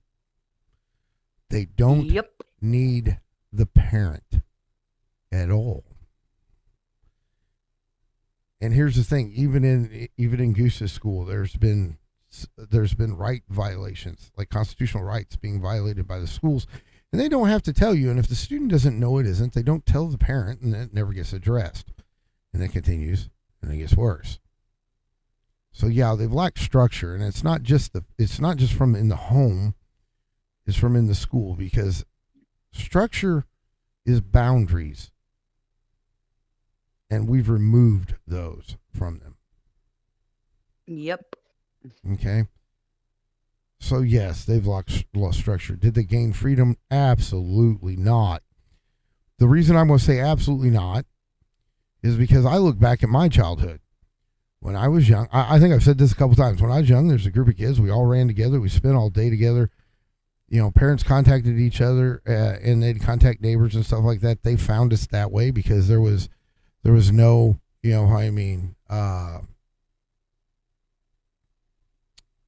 cell phones, no way to, track us down, no Life 360, whatever. So,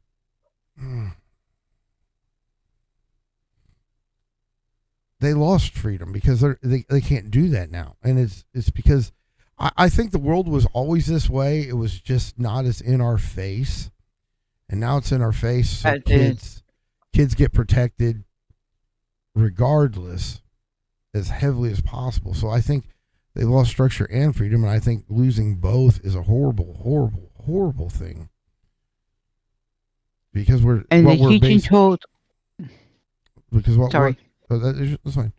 Because what we're telling them is that it's okay to have no structure. You'll be excused, and then we're keeping them bound up for their own safety, and they don't get to live. So whenever they... Thank you for the subscription. We appreciate it. Thank you. Yep. Thank you. Thank you. What's happened though is they've lost all these things, and then we release them out in the real world, and they don't have those experiences. Yep. So. Yeah, they took out in the schools. They took out cursive writing. They no longer do that. History is no longer being taught. History's taught. It's just very regulated. Jen's got a good point. They teach history. It's just very strict in what they teach. Right. I mean, there's so many things, and how to, move her like around real life when they graduate and stuff. You know, that was part of our jobs, and they just basically, I mean, oh no, you don't need that. You'll survive. No, Mm-hmm. they need to have that. Mm-hmm. Yep. So, may I pose a question in this? Who do you blame for the loss of freedom and structure? Schools or parents as well? Because parents could still instill structure outside of the school. Parents could still offer the freedom, considering that we have better technology to keep children safer. If That they parents take don't away? allow that. That they take away? Well, that's the parents' fault. No, So that's my question, though. no, that the No. school takes away. Oh, you're talking about at school. I thought you were talking about like parents taking So away. yeah, phones. it's both. It's both. Parents have had their hands tied. Okay. Yeah. And the schools have pushed in where they don't belong. And here's the thing: I'll be predictive on this. At some point, you're going to have parents get tired of it, and the schools are going to change in a major way. It is not going If to there's be even schools left. right, because the whole, a teacher can teach agendas and stuff like that. Goose will tell you, I used to sit inside their classes on occasion. And if I had a problem with the teacher, the principal, the superintendent, and the teacher were going to hear about it all at one fucking time. And here's why. They're employees. We've forgotten who pays them. Society. Now we're leaving the whole thing, but if we're going to talk about structure and freedom, then let's talk about it, right? Mm-hmm. Parents, because we've become afraid to do anything, have just allowed schools to do whatever the hell they want. And here's the thing with anything you do. If you give anything an inch, they think they're a ruler, and that's what's happened. The problem with public schools are not the public schools. The problem with public schools are parents let the public schools act the way they want to.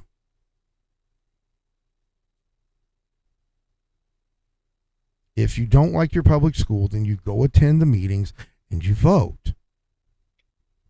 Yep. It'll change, because here's the thing. They get what doesn't work or what you're not happy with. If you want the public schools changed, go voice your opinion. Here's another little part. They want to scare you out of this because, of like recent, tragedies and stuff like that. But it doesn't matter if you've got a child inside that class or not. You have the right to sit in. Don't let them tell you differently. All 50 states require that citizens be allowed to witness what their tax money gets used for. Yes, sir. And I invite everyone, child or not, to go inside a public school, sit in a class, and listen. And then ask yourself, does it line up with your morals? Does it line up with your ethics? Or what they saying to kids, because they're telling your kids in a lot of situations that we're older and we don't understand, so you don't really have to listen to us. Is that the teacher you want in the classroom? Well, I go after teachers like that. Right. Oh, Even principals. They called me king asshole. He'll tell you. I moved him out of one school into another. Yep.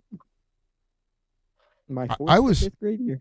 Yeah, I was specifically cited as a reason a superintendent retired. I expect my government that I pay for to maintain themselves in an orderly manner that's productive in the things that I pay for. Ends and period. And if they don't like me, I don't care. I don't like them. I'm not opposed to government at all.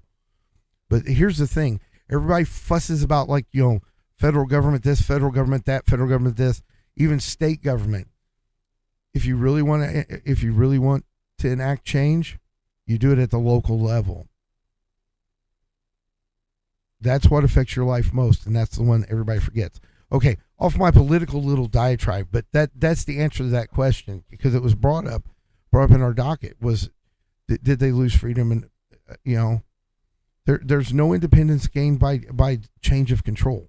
The only thing they did was they took control out of parents and teaching morals and ethics to teach theirs.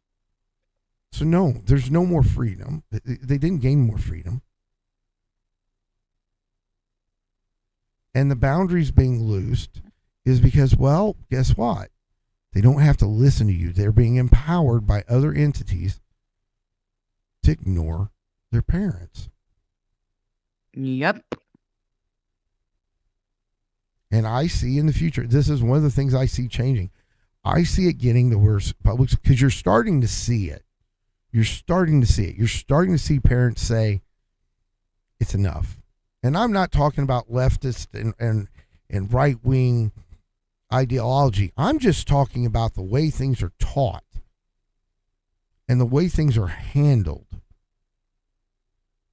Parents are becoming fed up because, Goose, how many kids graduated with you that had a reading level of like 3rd or 4th grade?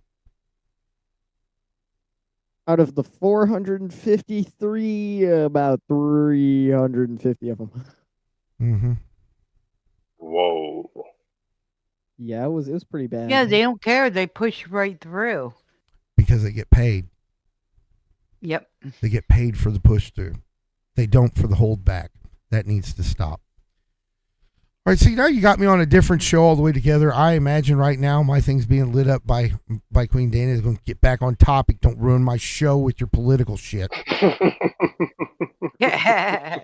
Mm. But it is part of the political. I mean, they're just as at fault as anyone else is. Well, see, that's the thing. That's the difference. Also, this is really at play, especially with home life, is the politics from back then to now. You know what I'm saying? That has played a major difference in what happened in our youth to now.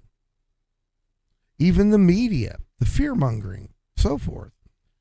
So, but we're going to loop back in, and this will be the fun question. We're going to have to do this again, guys. This was fun. Oh, yeah, It was. So, and everybody gets to learn a little bit more about each other and then one another. And here's the thing. If you don't agree with my political commentary, make it useful. You can tell me how stupid I am in the comments. I'll like it for you. So, anyway. Did you notice Goose looks up? He's like, oh, God.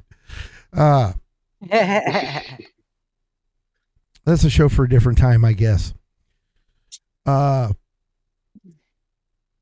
who knows? This could evolve into its own thing where it's different than Past and Progress. I don't know. But let's bring it back from then. From then to now, and let's end on like a good fun note. Okay. The funniest reason you ever got punished. Oh, I'll give God. you time to think about it. Oh, well, we've got our first one already. Jen, when she dropped her head and said, oh, God. Jen, that would be you. You can start us out. Let's see. When I sat there and told my mom and dad's one friend that was just, deviling me, I forget what he called me. And I said, no, excuse me, I'm Princess Thunderthighs. You got Goose laughing over there now. He looked up. He's like, I got in trouble for saying that to my mom and dad's friend. And I didn't hear the end of it for a month. Don, you're up next. The funniest thing you got in trouble for. When I told my mom Do not, I repeat, do not turn off my favorite cartoon. That was the worst mistake of my life. Mm, mm. That was my moment. Nope, that was my moment. Mom, you have yours. Let me have mine. You know, I'm just a kid. Leave me alone. Leave me alone with my cereal. And, I and, don't know what. I don't think that was the most funniest, but I try to make it like but your mom said, nah, nah, nah, nah, nah, nah, nah, not going to happen, Don. And Yeah. changed that right on you, didn't she? She sure did. She turned that right off. She even pulled the plug a couple times. Mm. Caesar, talk to us. You know, before my days of high adventure, I was genuinely, you know, having a sweet tooth. And for some strange reason, I get the frosting. I sit back and eat it all. Yeah, I pigged out, ladies and gentlemen. And No. the way my mom punished me, because the next day she was going to make a cake. She made the cake, there's no frosting. She looked at me. She's like, I'm taking I'm taking your ass to the store. This is before I was, able to get a driver's license. Mm-hmm. So, I had to get out, go look for the frosting, and she was right behind me, encouraging me.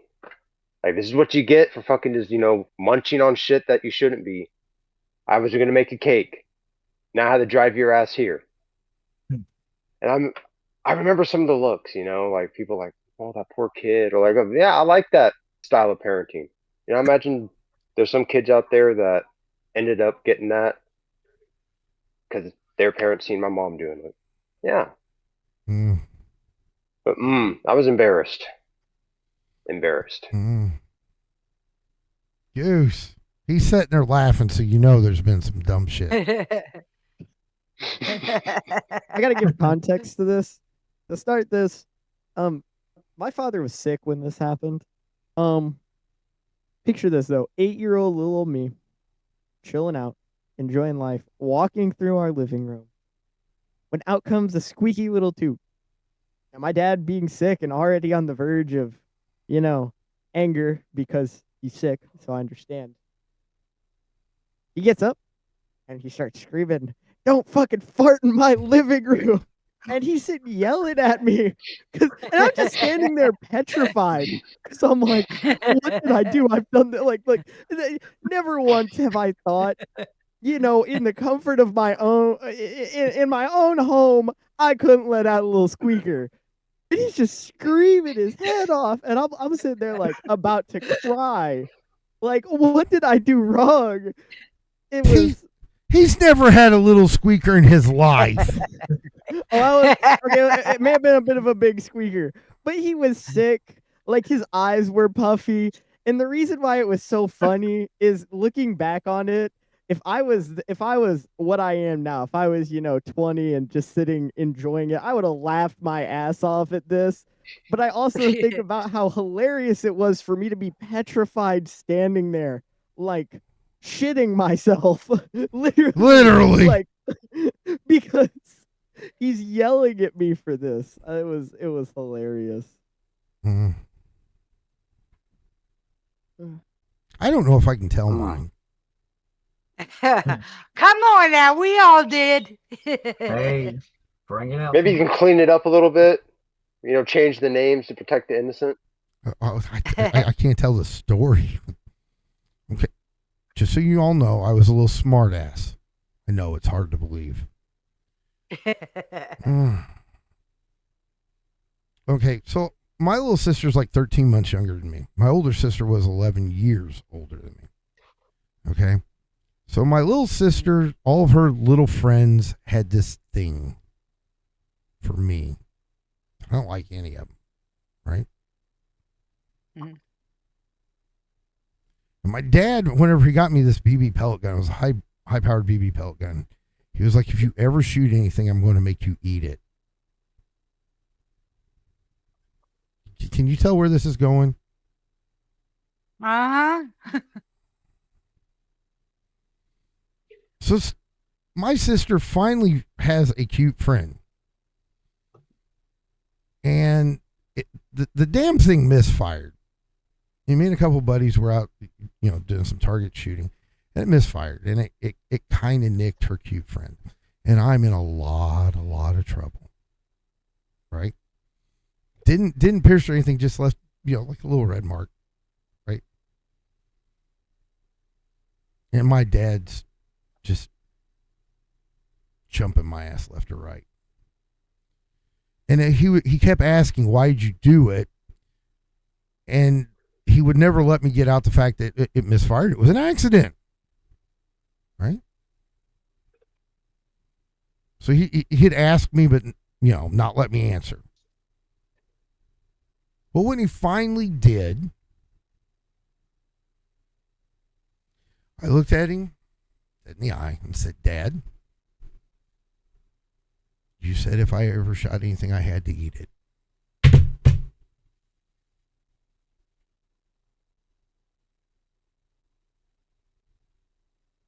Never mind. You all don't get a joke. Oh, good Lord. Oh no, it's No, you have to know what to say. quite the first time meal. Getting some of that game. Yeah. Game. How was it? It was a joke. It was a joke. No, I think there was something there. Maybe. We're not talking about that though. Missy, I'm so sorry about it. Okay. Anyway. Stop. You're encouraging me. And that gets me in trouble. Okay.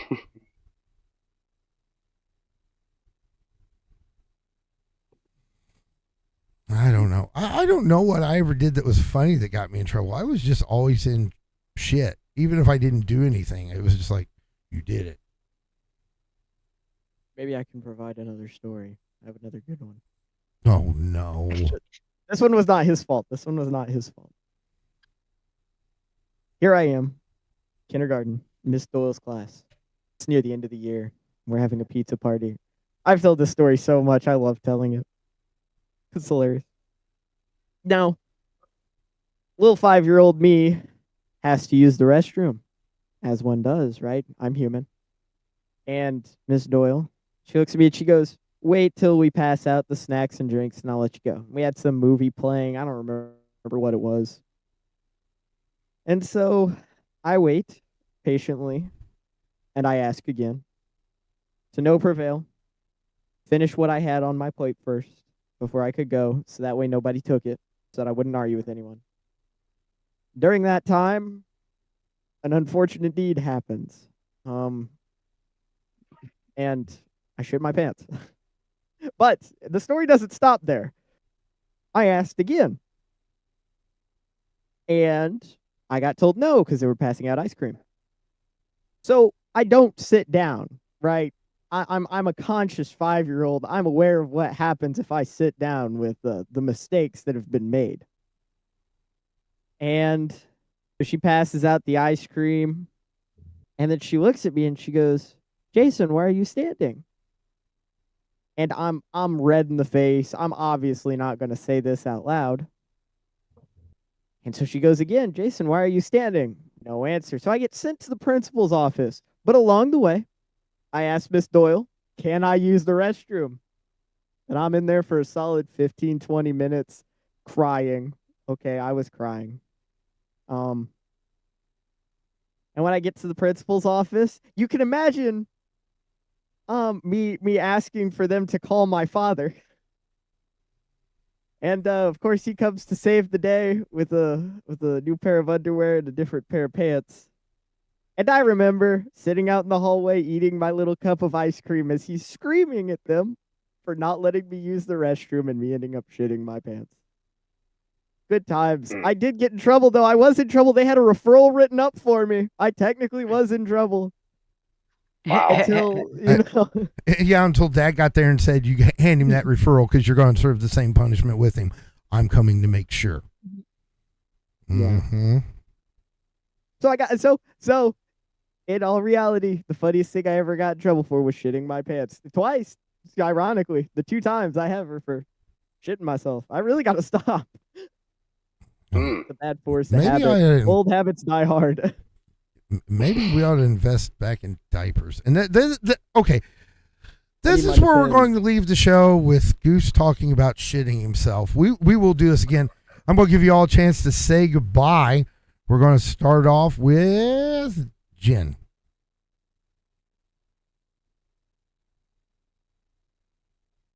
Maybe not. I Her think camera so. messed up. Don, you go. We'll come back to Jen. Everybody, it is wonderful to see everybody again. I know it's been a while. Of course, you know life happens. Um, I am fortunate to and glad and happy to have a family like Caesar, Goose, Jen, Dana, gamers. It's always a thrill to be here, and I'm glad to see everybody in the chat. Hopefully that I will be in more projects as they go along, but yeah, I just want to say hello and thanks for having me. Caesar, you're long-winded. Give him a good one. I need a second. I can hear you, but I'll be right back. Ladies and gentlemen, tonight was pretty special. We all had different stories, but parallels that intermingle with one another. Shared experiences despite being thousands of miles away. Different times. There's, I guess you can say it kind of shows that there's always more that we share in common than what we have, the differences, the petty bullshit that likes to get magnified. It's kind of wholesome, That's how I'm taking tonight's episode. Very wholesome. A lot of shared experiences, unique outcomes, events that how they transpired. Very. I really do hope we do this again. Because it's great having Don up here, Goose, Jen, gamers, all of us just coming together and having a good session, hitting the high points, getting down into what binds us. So until then, ladies and gentlemen, I'll see you when I look at you. And if you can, go ahead, Jen. Oh no, wait! Oh no, I'm stuck on here. Excuse me. No, I'm stuck on full screen until gamers get back. So yeah, I gotta keep rambling. But yeah, Caesar, it's like who what's would have your, thought that? Go ahead, bro. So, let me think on this. I'm gonna ask you a random question. But I gotta think of one. Do you know why I don't like recliners, Caesar? I'm gonna have to find out next time. These gamers just came back. So until then, ladies and gentlemen, I'll see you when I look at you. Jen's back. Jen, tell him love and hugs. She froze again. Jen. Oh no. Poor Jim. Goose. Stuck in time. I ain't got much to say, but my random fact. First of all, did you know otters, when they fall asleep, they hold hands to stop from drifting apart? It's really cute to see. Secondly, Caesar, I'll tell you, the reason why I hate rocking chairs is because we're always going back and forth. And with that, good night, brochachos, and honk honk. Jen. No. What? Jen. Damn. Every time it cuts to her. I'm just gonna put it on full screen. Maybe we can all do it together. Right. Maybe we can all do it together. The love and hugs for her. Yeah. In unison. All right. So it's don't forget to share, like, and subscribe. 4, 3, 2, 1. Love and hugs. Y'all didn't do it. Let's try it again. 5, 4, 3, 2, 1. Love and hugs. Love and hug. Love and hug. Okay. Lord. Oh, man. All right. Well, it is if we get more people, different people here and there, stuff like that. Have some fun. Well, she's screaming. Hold on a second. She's screaming in my ear. Here I go. And then she goes, start. And I haven't got you on yet. Oh, Lord. Here you go. You haven't started. Jen. Now, all right. Now try it.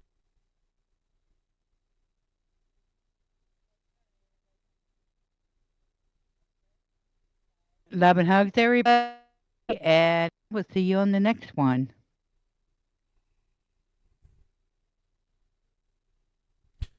All right. So, yeah. I think we should do this more often. Because, here's the truth. I got through the first section of the notes. So, yeah. I'm going to hear from production. Because I'm not the boss anymore. Yep. I'm going to be like, all right, all that stuff. You go through all that stuff. That's right. It's okay.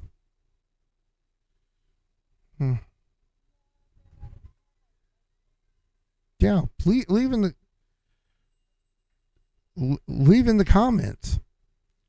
Stuff you'd like. I don't know. This wasn't so much a past in progress as it was just friends sharing old stories.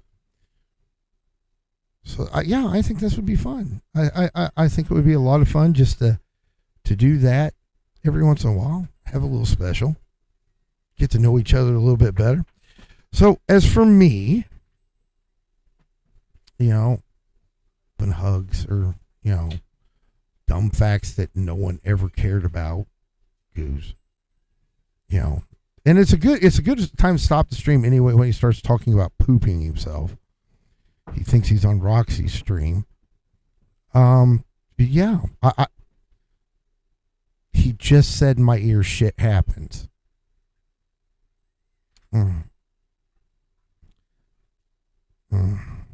They don't know that no one can hear him but me right now, apparently. So, but yeah, so I don't have cool things like that. But we're going to try working this in where we can do it a little bit more because it was fun. Thank you, everyone, for in the chat. Princess Dana. Ooh, I'm going to get hate mail. Queen Dana. Yeah, Don grunted. Don knows I'm getting in shit. Devin.